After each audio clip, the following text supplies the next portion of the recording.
Mina, konbanwa, JesusFreakinGamer here. Pretty obvious what game I'm playing tonight. Super Mario Brothers 3. Started the recording a little bit late on the opening there. I do apologize. Oh, jeez, this is so great. Now, I almost feel like my entire YouTube channel is a success. There are so many things that I want to do with the YouTube channel, and putting just the amazing old classics on the channel is one of them. So putting Mario Brothers 3 on there. I've got Mario 1, we got Mario 2, and now we got Mario 3. Let's start it up! Oh, come on, check this out. Who doesn't like this beat? Those trees got the right idea.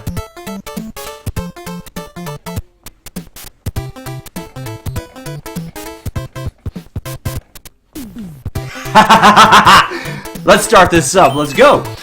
I'm going to be doing this as mainly just a playthrough, but semi as a walkthrough. I know this game pretty friggin' well. I've probably forgotten more about this game than well, someone who hasn't played it. That fell so flat. That was so bad. Oh, but it doesn't matter because it's this game, so it's all good. It's all okay. Like, I've probably forgotten more about this game than most of the other games that I've ever played. Like, more than I ever learned about those games, I've probably forgotten more about this than I ever learned about those games. Because this game is just so... This is a huge part of my childhood. And Mario 1, of course, has the distinguished honor of being the biggest... By the way, that was a 3, in case anyone didn't notice it. This game has... Mario 1 has the distinguished honor of being, like, the game that kicked it all off.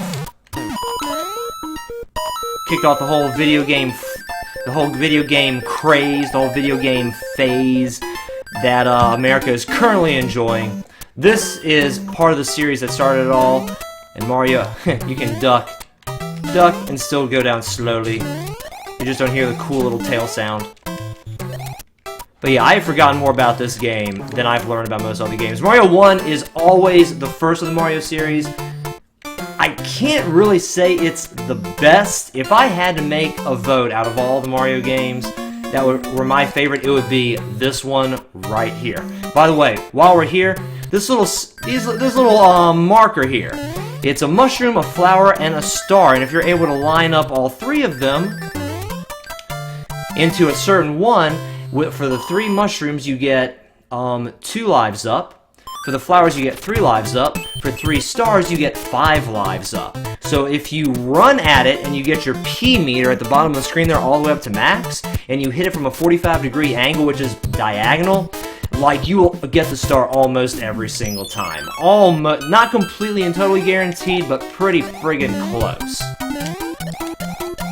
And then this trick right here, if I can do it right, you have to have the good old tail to do this. The trick, I couldn't quite make it. The trick is to get up to the 1-up total, and I can't do it at this pipe.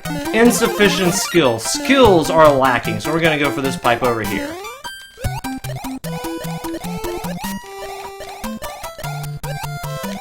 We're going to go for this pipe over here. And we also have that extra Goomba over there.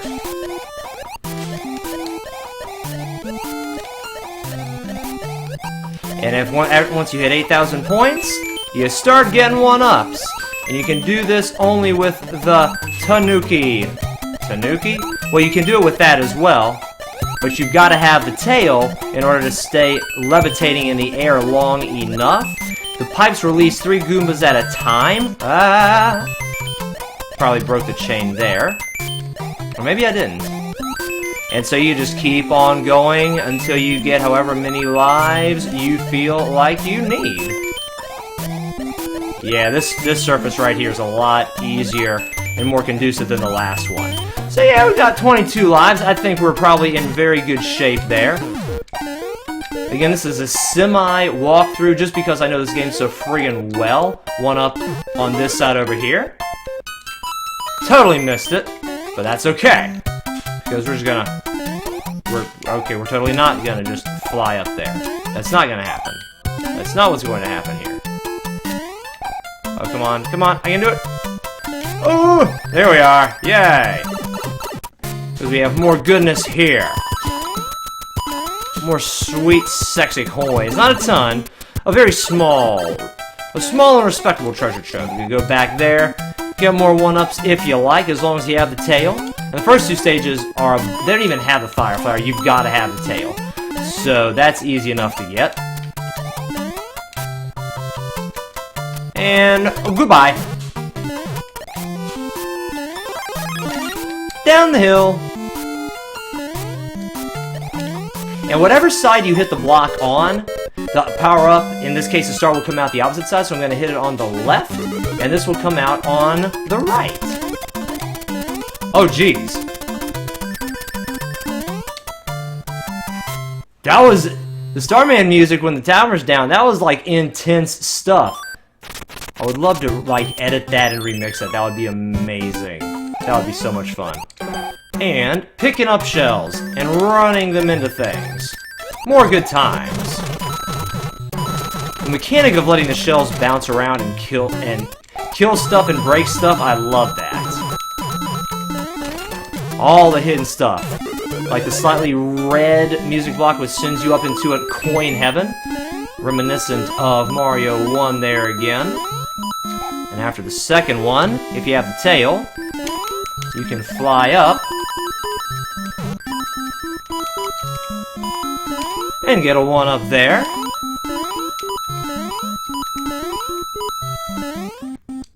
And that's the end of that. Nothing over there.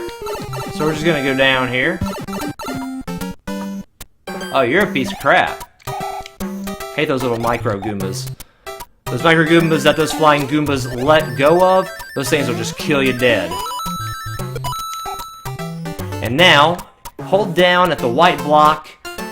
This doesn't even need to be like a playthrough, walkthrough, whatever. This game is so friggin' well-known and popular. And you can go behind the black here. Behind the blackness at the end of the screen. And, ha! One toot on this whistle will send you to a faraway land. First item of the game, the Warp Flute, which takes you to World 9. Or depending on which world you warp in, will determine which of 3 pipes you will go to. In World 1, there are 3 levels. It's like, it says, welcome to Warp Zone, it's World 9, and there are 3 paths that you can land on when you use the Warp Whistle.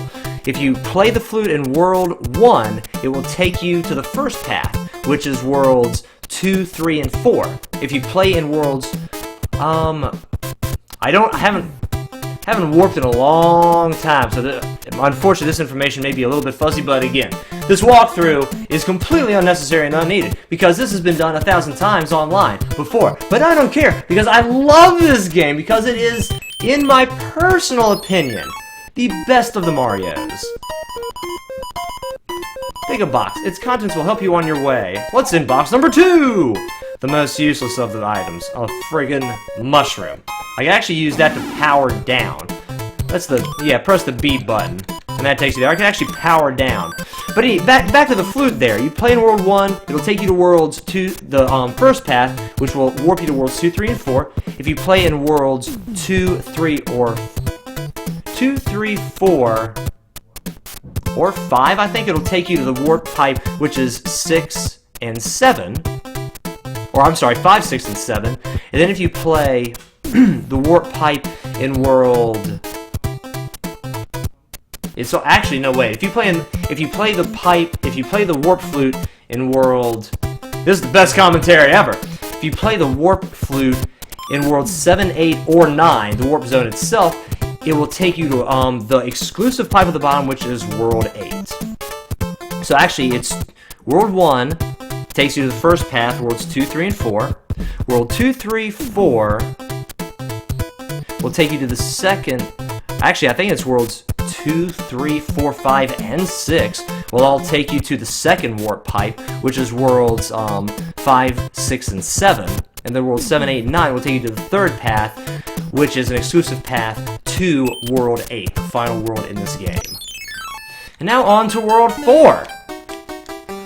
Something very special about this world, you have to collect, it varies from world to world. You need to collect, if not all the coins, you need to collect most of them. Make the one-up come out on this side by hitting it on the left. I don't think there's anything there. Nope.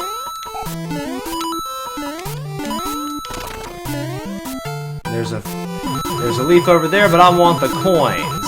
Well, actually, I can get the leaf, too. And kaboosh! More one-up action. Because if you get all the coins in certain levels of certain worlds, then you will get a magnificent prize. And the last coins of this stage right here. And that should be all of them. Or not quite all. Oh, nope. Without the tail, that would have been super duper tricky. I forget, can I carry this down the pipe with me? Well, I can carry it down with me, but will I have it on my way out? I will not. Let's see, this is a little bit trickier. Nope, couldn't get it. Didn't have enough running acceleration room to get that additional star there. So doggone it all. And once you get enough coins in that particular level of that world, you get a white mushroom house.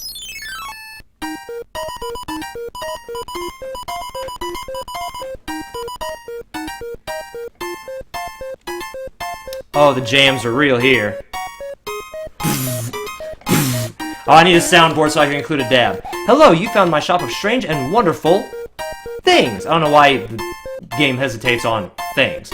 In all the all the odd-number worlds, you get the almighty P-Wing, which will fill up your P-meter permanently for one level, so you can fly at any time. It gives you this exact same costume, the Raccoon Mario, but it's permanent until you get hit, so you can literally fly through a stage. That's in all the odd worlds. In the even worlds, when you open up the mushroom house, then you'll get an anchor. And when you use the anchor, that means the airship can't fly wherever the heck in the world it wants to.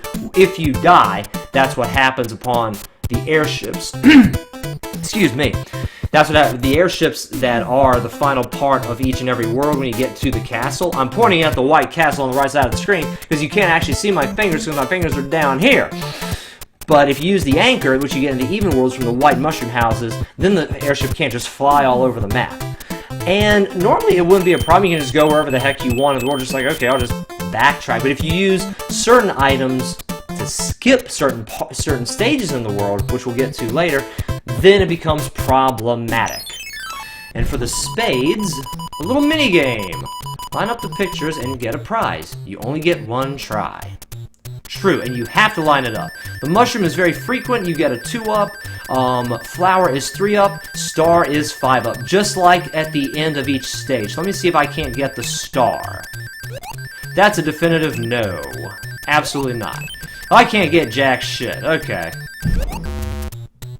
I got nothing. I'm honestly not too good at those games. And now, for the first castle, we could get our first fire flower here, but we're going to skip that for a very specific reason. Because this world has something mighty, mighty special to it.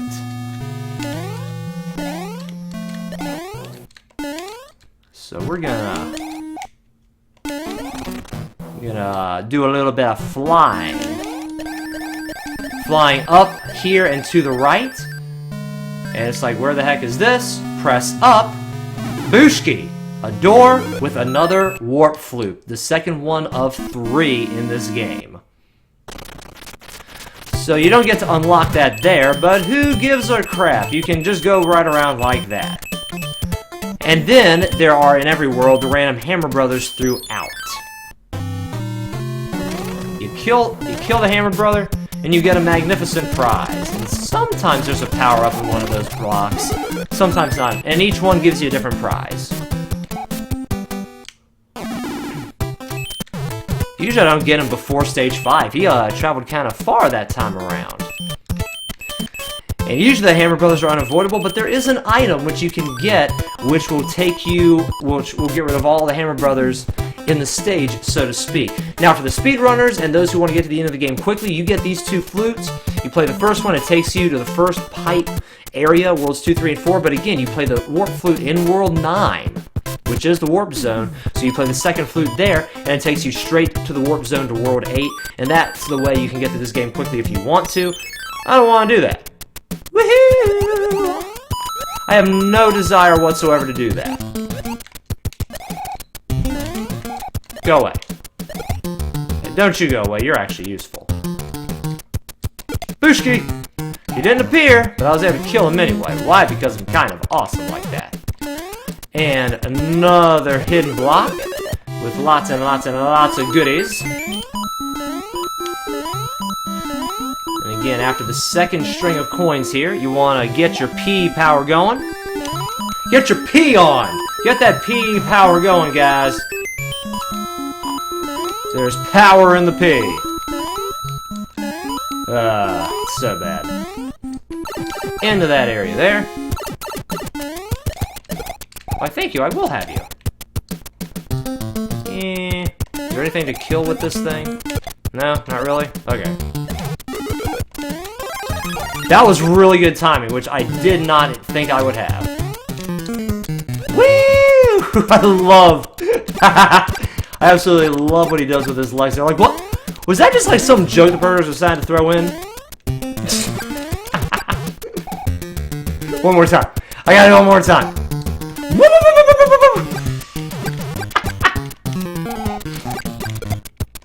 It's interesting the way in this particular game he throws in the red and white duds for just pure orange. Like just pure firepower. Like he's just like orange and red, like he is all lit up. Interesting the way they did that in 3. Oh yeah, and for every 80,000 points, these little N spades thing appear. These are, in my opinion, much more useful than the other spades that you find normally in the levels. Even though it doesn't offer a 1... Well, it does offer 1-1-up. Flip over any 2 cards and see if they match. Miss twice and you're out. There are 8 particular patterns that are in this game. No, I don't have a spreadsheet right here in front of me so I can get them right every single time. I'm at a point in my play of this game where I really don't need the items anymore because I played this game way too friggin' much as a kid. So I'm just gonna play this casually. Okay, so flower and star. 1-up. I don't know where the 1-up would be on this map. So flower and star, and once I fail this one, the next one that comes up will be this exact same one. Nope, that's the only one. I'll try to remember flower and star. Guys, remind me, would you? Flower and star there. That'll be greatly useful.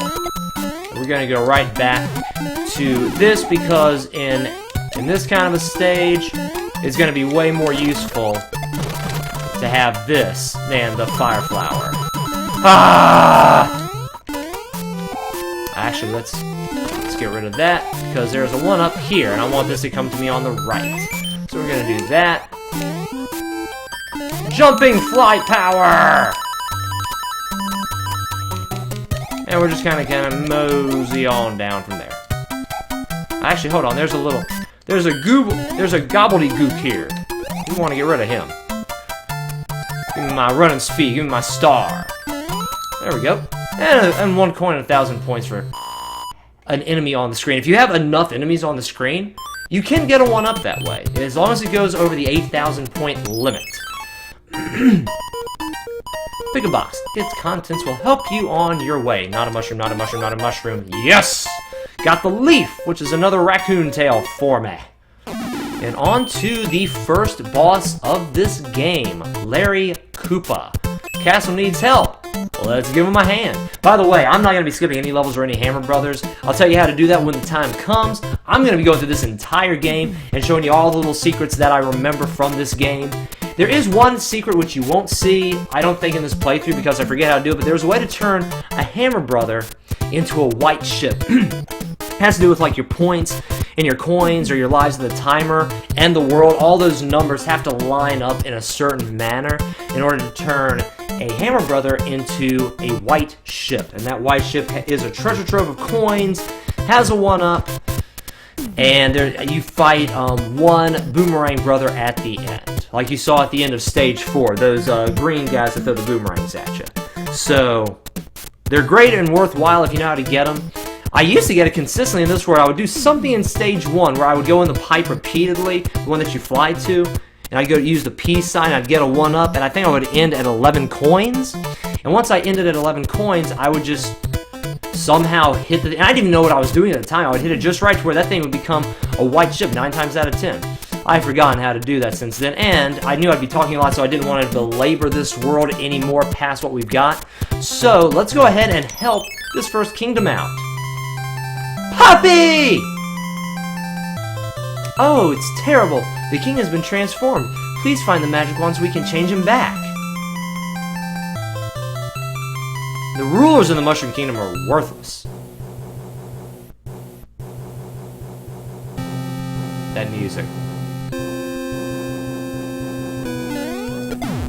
So epic and suspenseful. You know shit is serious. You can't come out. Bullet Bill shy.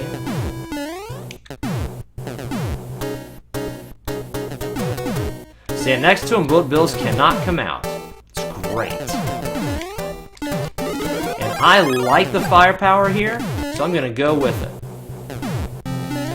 How many of you guys who played this game back in the day remember how just absolutely wrecked we all were the first time we went to this stage here?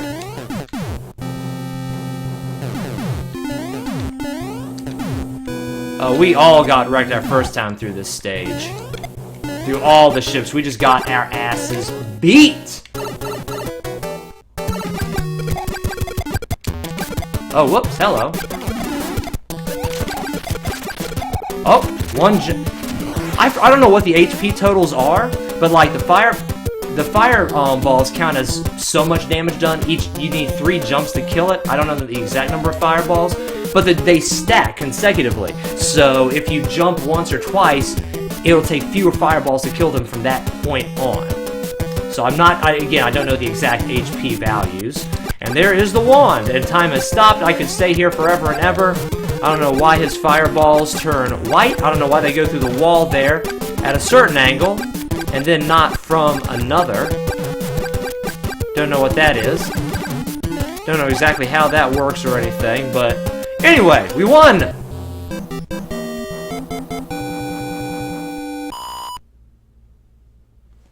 Let's go!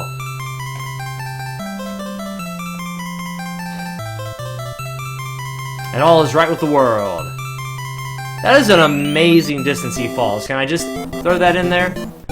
Oh, thank heavens! I'm back to my old self again. Thank you so much. Here's a letter from the princess. Toad's all happy there. Why are humans in control in the Mushroom Kingdom? Why is that?